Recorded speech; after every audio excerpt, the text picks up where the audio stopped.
Just ahead, looking for sustainable solutions. What can we do to better prepare for floods and to protect ourselves? An expert weighs in. And we go back now to our top story, the major flooding in Montreal after yesterday's heavy rain. There are a lot of questions today, including what can we do to improve our ability to prepare for floods and to better protect ourselves? Joining us now is Amar Sabi. He's with the Faculty of Engineering at McGill University and also with the RIISQ, which is the Intersectoral Flood Network of Quebec. Thank you for your time today. Thank you for having me. So first off, just tell us a little bit more about the RIISQ. Who is involved and what's the goal of bringing all these different stakeholders together? It's a wide network of academic and researchers working with Government of Quebec. And the main goal of this network is to contribute to the reduction of flood risks and the consequences of this flood happening more often those days.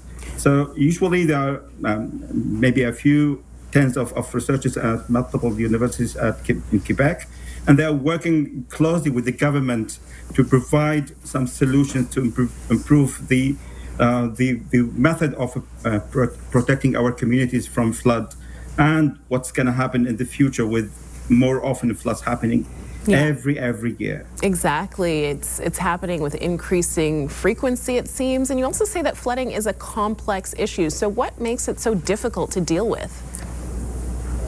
It's difficult because we cannot predict now where it's going to happen. It can happen anywhere.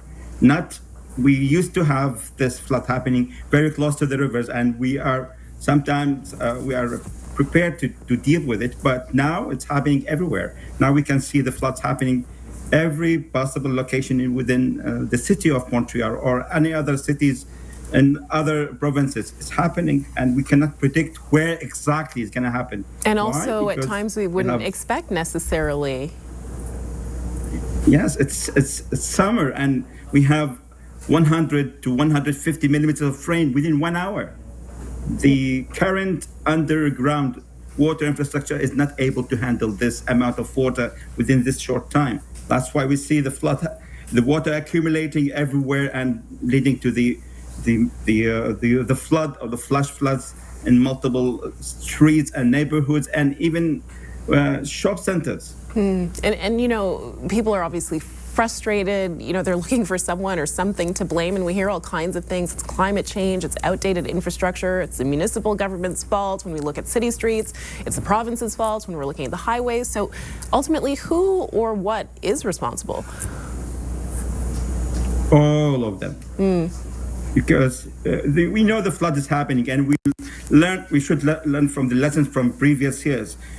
If I check the history of heavy rain in Montreal, for example, we go 2 decades before it was a bit 1 day heavy rain. But now, for the last few years, I'm seeing that every year, and even during the summer. So it's happening more often. So we need to get ready. I do believe that the measures are not enough so far to deal with this. So it's only limited measures here and there. Yeah, how can we adapt? We have to adapt very fast. Sorry for interrupting. No, I apologize. There's a bit of a delay here, so our lines are getting crossed. But how can we adapt? What concrete steps can we take, in your view, to reduce flood risk? One, we have to continue with the green infrastructure. What we mean by this, the sponge parks and sponge sidewalks. This is, I hope, we have to evaluate what we did so far and see if they are working well. Second, we have to go to the gray infrastructure like other countries by building concrete storage underneath the city streets and other zones. This will able to absorb all the water within the short time and then release it to the river later. Third, we have to make a new flood map prediction. So we have to know where exactly the scenario that might happen in the coming years. And most important is we need to improve our building codes. The building codes are still old enough and is not able to really make the houses and buildings survive the flash floods. So what we need to do is to improve, and then there are tons of solutions like special doors, special windows, new pumping system, and even garage doors that are specially designed for flood areas. Okay. So we need to adapt all those measures together to prevent what we see every year. Okay. Amir Sabi, thank you very much. Amar, I should say, thank you very much for your time today. Again, we appreciate your insights on this. Thank you for having me.